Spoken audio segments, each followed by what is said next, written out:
What's going on, everybody? Welcome back to the film room, where today we're going to be doing a deep dive on new Steelers wide receiver DK Metcalf. This is long overdue, folks, but I've watched essentially every target of his over the past 3 seasons. I've got this broke down into several different sections. I'm going to be going into detail on what makes him such a special player, highlight how I think he needs to be used in Arthur Smith's offense, some of my favorite reps from his film, and then just some of the inconsistencies I feel like in his game that make him a little bit of a misunderstood wide receiver as well. So we're inching towards 10,000 subs on the channel. So if you guys could like, subscribe, drop me a comment to help support the channel, that would mean a lot to me. We've got over 50 plays to roll through in this one, so there is no time to waste. Here we go. So with DK Metcalf, I think the first thing that you'll notice, like, he is the prototype X receiver. And when I say X receiver, that means you're going to be lining up on the line of scrimmage. In order to line up on the line of scrimmage, you got to be able to beat press coverage. It is the number one qualification for this position. And one of the things that DK does extremely well is he beats press pretty much at will, regardless of who's lined up across from him. One of the things that I really appreciate with DK is just the hands and how violent they are, how precise they are. He has a really good knack for locking defenders out in terms of locating their elbow and swimming past them and not allowing corners to kind of invade his space and slow up the progress of the route. With DK, you'll always see him throwing his hands and getting guys off of his frame. As a bigger receiver, that's kind of important, right? Because he is 6'3", 230 pounds. He's not one of these smaller guys who can kind of dip the shoulder to reduce their service area. Now, another thing with DK is, like, when he does get pressed and cornerbacks aren't able to actually get a hand on him, it's pretty much turns into a track meet. And from there, he's going to win that pretty much essentially every single time. Now, there's this long, withstanding debate about what qualifies as a number one wide receiver in the NFL. And to me, I think it depends on, do you tilt the coverage? And what I mean by that is, like, do you change the way that defenses play you? And one of the things you like about Metcalf is that, if you look at the data, Seattle saw split field coverages over 48% of the time last season. That was fourth highest in the NFL. So opposing teams are really scared of leaving him one-on-one on the boundary, even if it's with their best cornerback. You just saw him beat Sauce Gardner for a fade route. This is one of my favorite plays on his film. I'll actually show you guys later in the video how he set this up, but he's going to give a little slide release, come off with a little bit of patience, and then just burst past, and you see the acceleration of him to run past Deron Bland there for the deep ball. This is a play from the playoff game against the Niners a couple years ago. This is a really nice speed release on Charvarius Ward. Again, you see, like, just the explosive play capability and the way that, he defeats, like, whenever opposing defenses want to play with a safety in the post, these one-on-one opportunities for him is really like taking candy from a baby, honestly, because he's going to be able to run past these guys. Now, one of the things I like about this in particular, he kind of fakes like he's going to try to get a back shoulder fade in right here. You see him looking back for the ball. Kind of confuses the cornerback a little bit, but he still has, like, the wherewithal and the speed to still be able to stack that guy and get on top. So I think when you look at the film, there are some really, really good reps of him running past, tracking the ball, maintaining a good red line relationship, making difficult catches like over his shoulder. I think that's really where he's best. And just beating opposing teams' best cornerbacks, which I think is really valuable in the NFL if you're talking about trying to figure out what is a number one wide receiver. So if the go ball is Metcalf's fastball, I would say that the slant route is his changeup. And I think that these two routes are where he's at his best. He's pretty exceptional at these, especially like up against press coverage. He has a good way of getting defenders off balance a little bit and being able to cross their face. He loves, faking a jab step outside and then crossing their face back inside on the slant. And you see this over and over and over. Here's a good rep against Joey Porter Jr. He's in kind of a stacked alignment right here. He's going to end up coming off, faking like he's going towards the fade. You can see what that does to Porter. He opens his hips a little bit, locks him out. He gets him completely spun around, and then he's wide open across the middle of the field. And from there, it's up to him to make good yards after the catch. Now, one of the things that I was really frustrated with, honestly, is, like, you had to go back and find these reps from 2022, 2023. Here's a good rep right here of him, faking outside, crossing Deron Bland's face. Now, one of the things I like about Metcalf is, like, he has really light feet for a big dude. Like, his feet are not heavy whatsoever. He's kind of subtle. He's got some suddenness to his movements. I was extremely frustrated when watching his film from last year, and it's not really a surprise that his offensive coordinator, Ryan Grubb, got fired, and their offense really struggled as much as it did because it was coaching malpractice and the amount of low volume that he saw on these type of patterns. This is like I said, this is his second best route. He caught 4 slant passes last year altogether.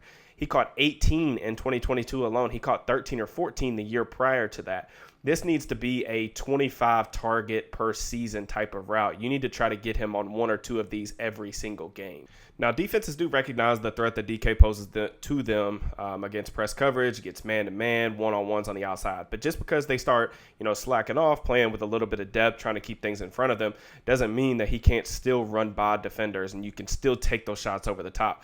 The whole idea behind acquiring a guy like DK Metcalf is because the NFL is like pretty much prioritizing right now, like limiting explosive plays, but he still has the capability to bring those on a play-by-play basis. So you have to be continually aggressive and pushing the ball down the field with him because that's really his superpower, right? Is creating those explosive plays.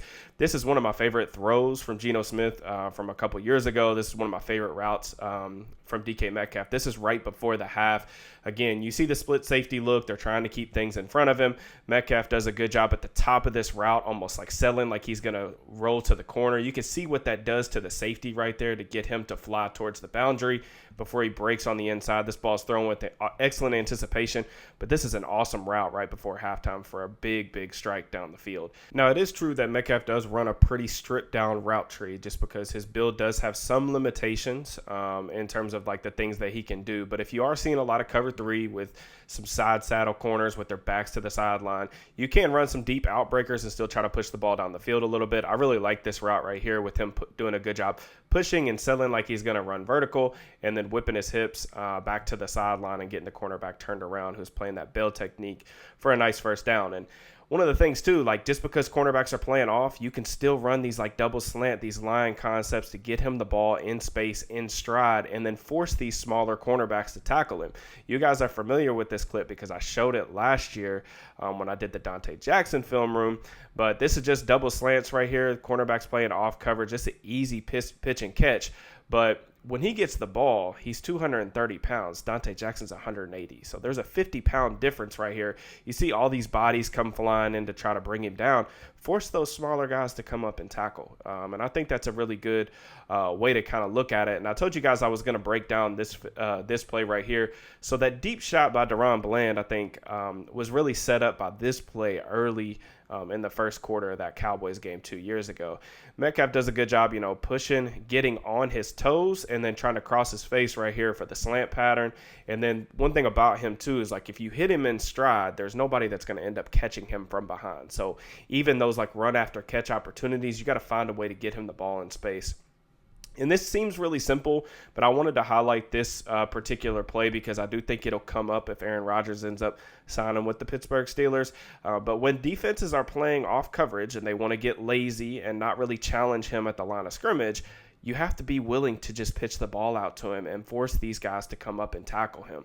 And I think that even you can't be content with allowing those guys to have that like get out of jail free card. You have to be willing to just take these 10-yard plays that keep your offense on schedule. And also, like, if you're a cornerback, even these bigger guys like Jamel Dean, Carlton Davis, force these guys to come up and hit because it's not going to be a lot of fun trying to get these guys trying to get guys like DK Metcalf on the ground. And I also just think it's a way to keep him continually involved in the play. And another thing, too, is like you can do some things like with those slants and those off coverage routes, you can set up some of these double moves. I think DK does a good job, selling the slow go routes and getting vertical.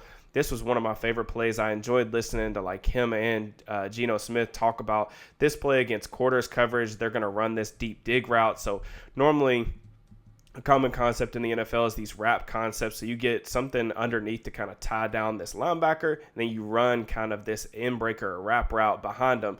Now, this safety drives on the end breaker, and then Metcalf just explodes up the field and runs right by him, and then you get an easy chunk play for a huge touchdown. One of my favorite plays from him last year. So we've already talked about the go balls. We talked about the slants. That is going to be the primary source of DK Metcalf's production. But there are other things that I would like to see Arthur Smith kind of incorporate to get him the football as much as possible, obviously. So one of the things I like about DK, you obviously get the vertical stretch with his ability to like win down the sideline, win down the boundary, but you can also use his speed to stretch the field horizontally on these deep crossing patterns and things like that. Not only because of the stress that it puts on the defense, but it also sometimes will give him a chance to make plays after the catch. This was one of the plays that I liked from last year, or from the year before against the Carolina Panthers. You'll see on this deep crossing route, he does a good job kind of giving that subtle push off. They don't call OPI in the NFL. Does a good job, using his size to his advantage to create an explosive play. And one of the things we didn't see a lot of this past season from the Steelers offense, we didn't see like really any like dagger routes, dagger concepts, which is like you get the clear out and then you run the deep dig behind him.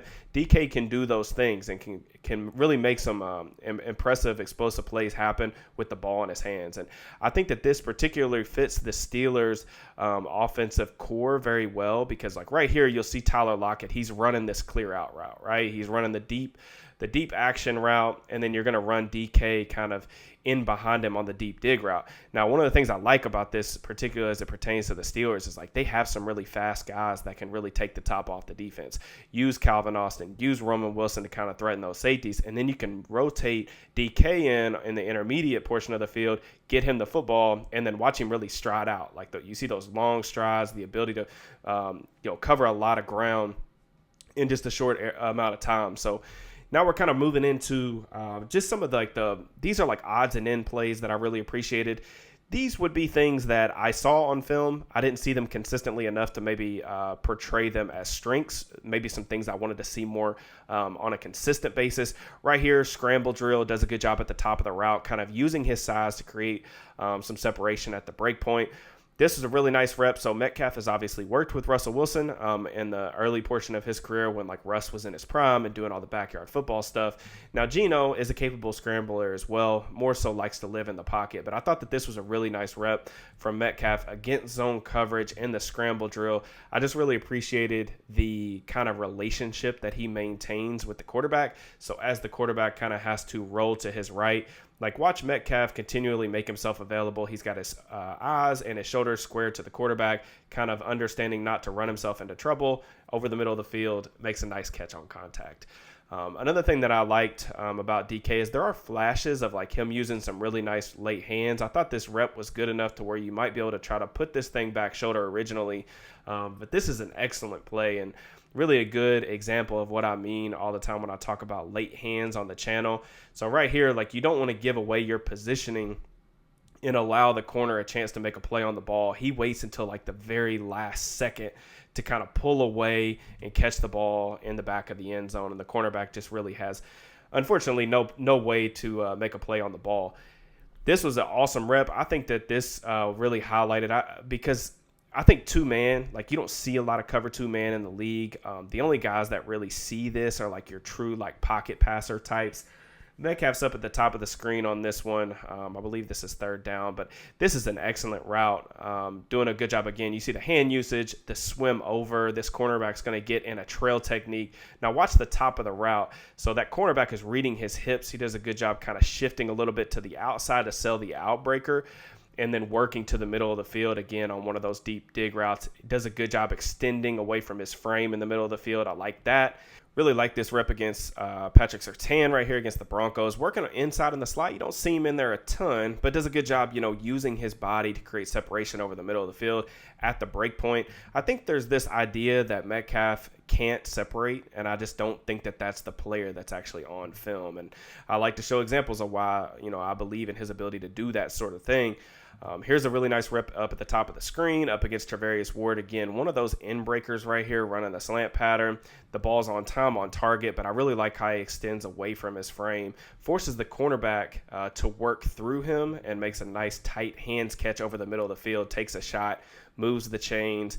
Again, against Surtain down here. And I'm showing a lot of these reps against like number one caliber corners because like that's who Metcalf sees mostly on Sundays. And I also think it's a good characterization of who he is as a player and what he can do against the best guys in the league.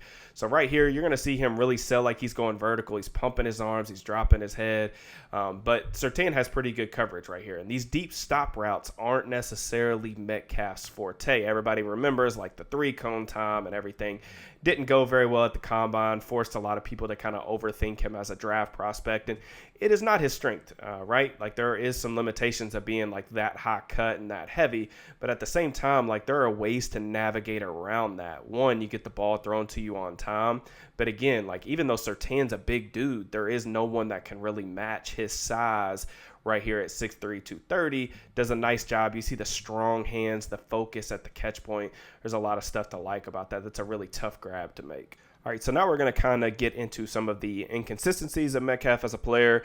Obviously, with George Pickens still on the roster, last year of his rookie contract, where a lot of people have questions about, including myself, about how these two are going to coexist, fit into the same offense. Now, these guys are both vertical threats, but they get it done in very different ways. So there is some overlap in terms of their usage, but their skill sets themselves are actually very different. Pickens is one of these guys that really prefers to live in close quarters. He loves to play the back shoulder game. He makes these acrobatic catches with the body control, contorting towards the sideline. That's really not the type of player that Metcalf is. He's one of those guys that's really just trying to beat you with speed. He's a speed receiver.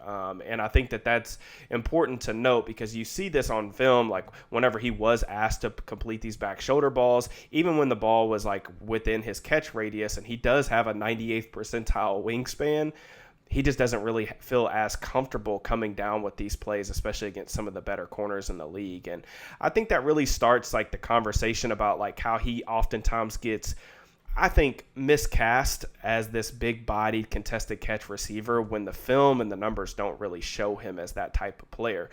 This is another one of those wrap concepts that we talked about earlier. You get the underneath kind of pull route, and then you're going to run the wrap in right behind him.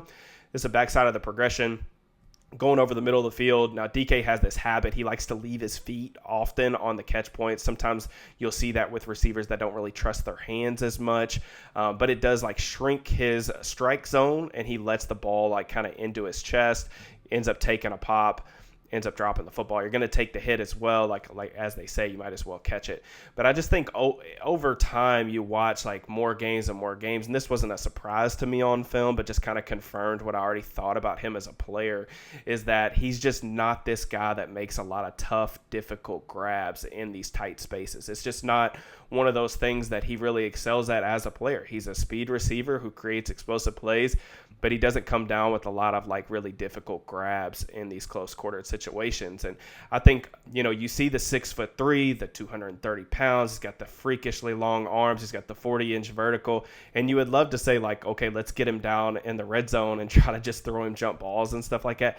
It's just not who he is as a player. And like, we haven't seen him be that player very often in the NFL. And they're kind of trying to get him isolated on the dime linebacker. This is actually Terrell Edmonds, by the way, from a couple years ago. Edmonds does a good job, maintaining contact at that 5-yard point, but this is third down in the red zone. You're trying to throw it up to your best player. Ball hits his hands. He isn't able to really come down with it. Not really sure if he scores here, but again, these types of plays, I think most fans would say like these are high percentage opportunities, but it's just really not what he excels at as a player. And you kind of look at some of the numbers a little bit. This is from Pro Football Focus. Just looking at his contested catch numbers from the past couple seasons, you'll see for his career he's at 43% over the past 2 seasons. That's kind of dropped down to like 32%. He's really struggled in this regard. Just to kind of give you guys some context of what like a good contested catch receiver typically looks like.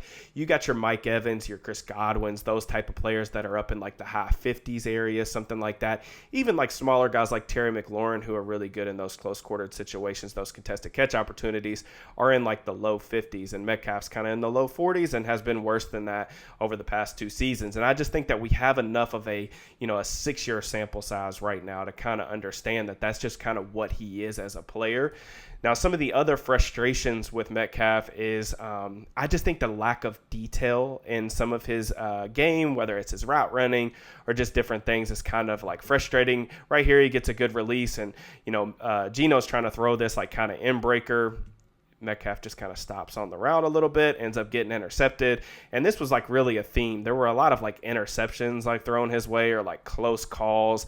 This is a common football concept that a lot of you guys have probably seen. It's called Y cross, or at least that's what it looks like to me.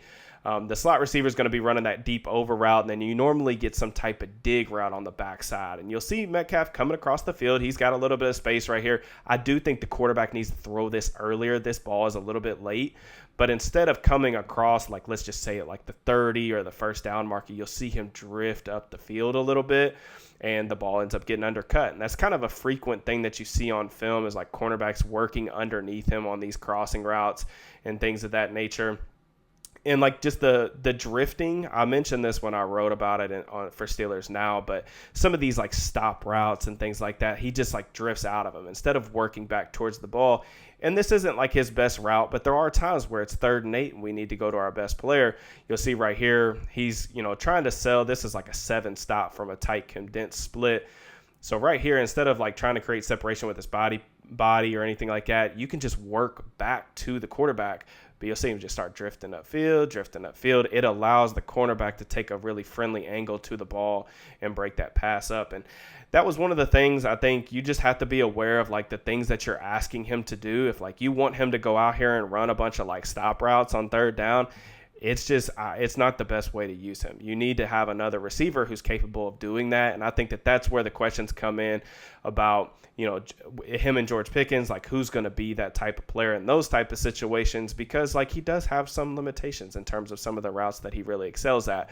This is another example of kind of like some of the drifting and like really high leverage situations that I think you get frustrated with if, you're trying to force the ball to your number 1 player. Metcalf, again, really nice release right here.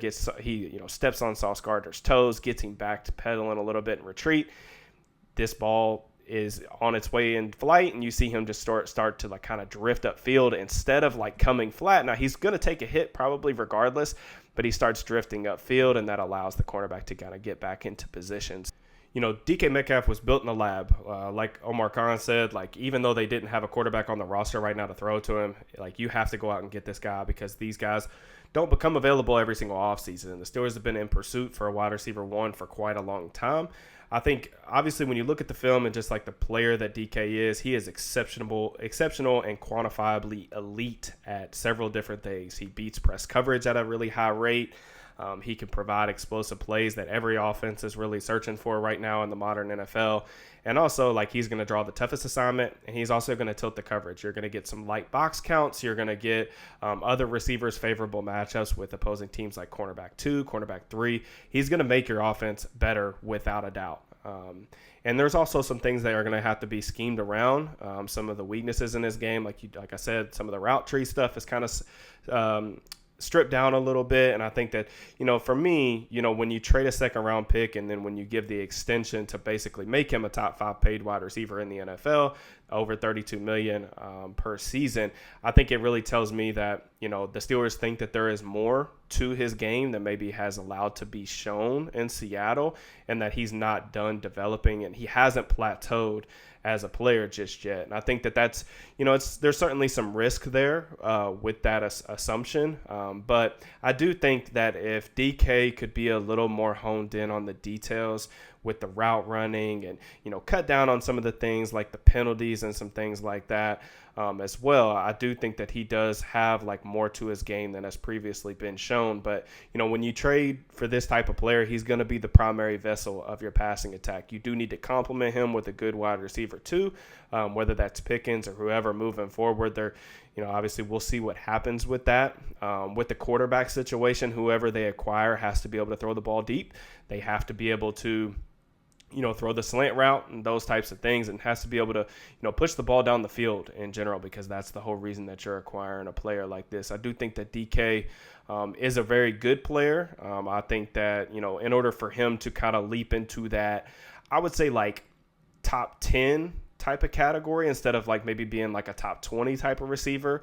I think that the details are really where he really needs to improve the most. But this is a really good player. He's going to make the Steelers offense a lot better, and I think he's going to be one of the most exciting players that we've been able to watch in the Steel City in quite some time, just because he's going to provide a lot of highlights. It's going to be quite fun. So I really appreciate you guys for the continued support on the channel. If you guys like this video, please let me know in the comments. As always, I really appreciate it. Like, subscribe, Make sure you're got those notifications turned on. A lot of NFL draft and Steelers content coming up. Month of April should be a banger. So I'm excited about that. I will check you guys next time. Peace and love.